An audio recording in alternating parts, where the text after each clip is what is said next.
Hi everyone, welcome back to the channel. In today's video I'm going to be replacing this rainwater pump controller and filter system. So the reason for replacing the system is primarily due to the failure of the rain-to-main automatic rainwater controller. So this system here, with the exception of the big blue water filter, was installed about 5 years ago by a professional plumbing company, and I don't know whether the pump still works. I'm assuming it does, but I can't power the pump on because the controller doesn't work. And you can see there it's powered off the controller and then plugged in there. So for the last couple of weeks or so we've just had town water running through to the toilets and the two garden taps. So there's one just there, and there's one at the front of the house, and there's another tap near the garage which is mains only. So the mains water line is here, and then you've got the tank over there. There's a shut-off valve just at the base, comes in beneath the concrete, and then I'll show you there, up through here. So I will be replacing this entire system, as well as the big blue filter, which is a 4.5 by 10 inch with a 2.5 by 10 inch, so that it actually sits vertically, because you can see here there's not enough clearance, which makes it hard to change the cartridge, because the cartridge kind of seats itself, and when it's on an angle it's hard to tell whether it's seated properly. So I'm just going to be removing that as well. So what I'll do now is show you the goodies that I'll be using for the installation. So this will be a DIY installation at a significantly lower cost, and hopefully will last longer than this one. And then we'll get to removing all of this. Okay, so here we have the items that I've purchased for the installation. We have the Ozito constant pressure pump, and the controller there only controls the pump in terms of switching it on or off, depending on if there is water being fed into it from the rainwater tank. So you may be asking, well, how do you switch to the mains if the tank is empty? And rather than having an electronic controller, which in my case has now failed, I'll be using this three-way ball valve. So this was about $60 online, and will just allow me to manually switch between town water and rainwater.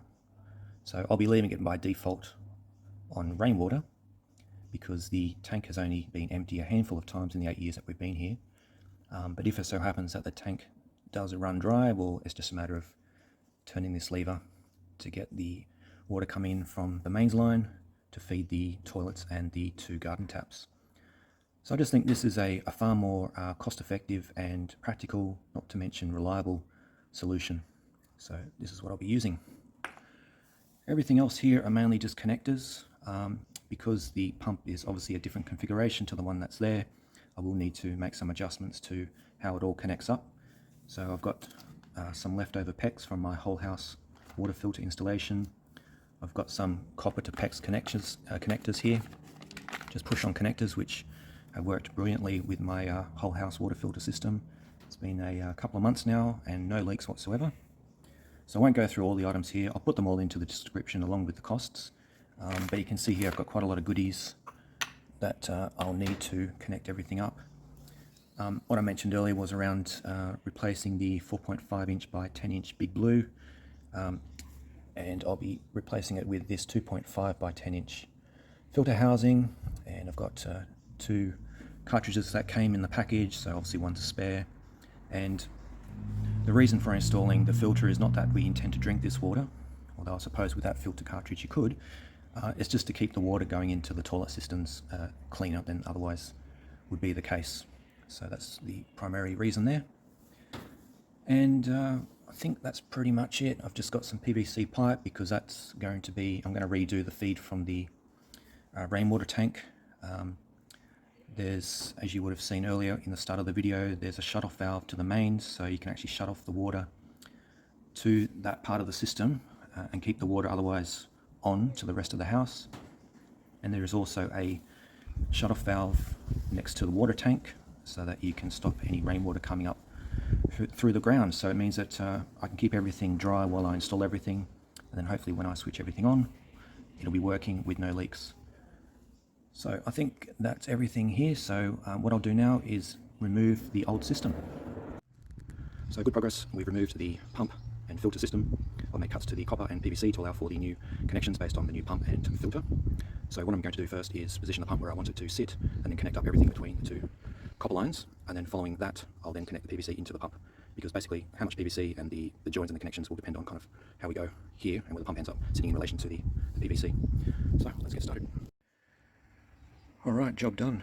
So this is now the second day. I haven't spent 2 entire days on it, but I had to run back down to the hardware store and get some more connectors, specifically 4 90-degree elbow connectors, just so that I could obviously get everything connected up properly, because the pump sits out further from the wall than the water line here and the filter. So that's it there. I've hosed down everything just because it was a mess, so that's why everything is wet, but I can assure you there are no leaks. There were 2 leaks, which I've since resolved, and one was here, so I just had to redo that one with more Teflon tape, and that one there, which I resolved from just doing it up tighter. So the beauty of these PEX connectors is that you can actually just easily disconnect the system, which freed up this valve, so I could actually just do another rotation and get it tight and then just reconnect. So very simple, and I suppose if the pump does fail in the future, hopefully it doesn't, it'll be a far easier replacement, or sorry, installation of a replacement. So what else have we got? Just in terms of the pump, I haven't switched it on yet because the cement here needs 24 hours to cure, so the rainwater line is still off. So I'll just add some footage once it has cured, and I can switch it on just to show you it in action, but otherwise the main line is working perfectly. Priming the system is very easy. It's a matter of just filling up this little reservoir here with water, turning on the valve to the tank so you get water flowing into the system, then switching it on at the power supply, and then turning the water on and just letting it flow through to get all the air out of the system. So just make sure that you don't turn on the tap unless you've got this reservoir filled and you've actually turned on the water supply from the tank. In terms of the valve, we've got 10 o'clock for mains only, 9 o'clock for rainwater only, and 12 o'clock is completely shut off, both mains and rainwater.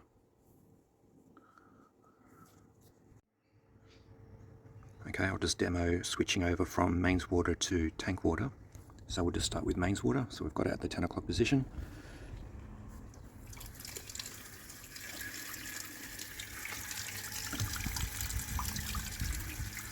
Pump is on. Just might need to turn the tap on a bit more.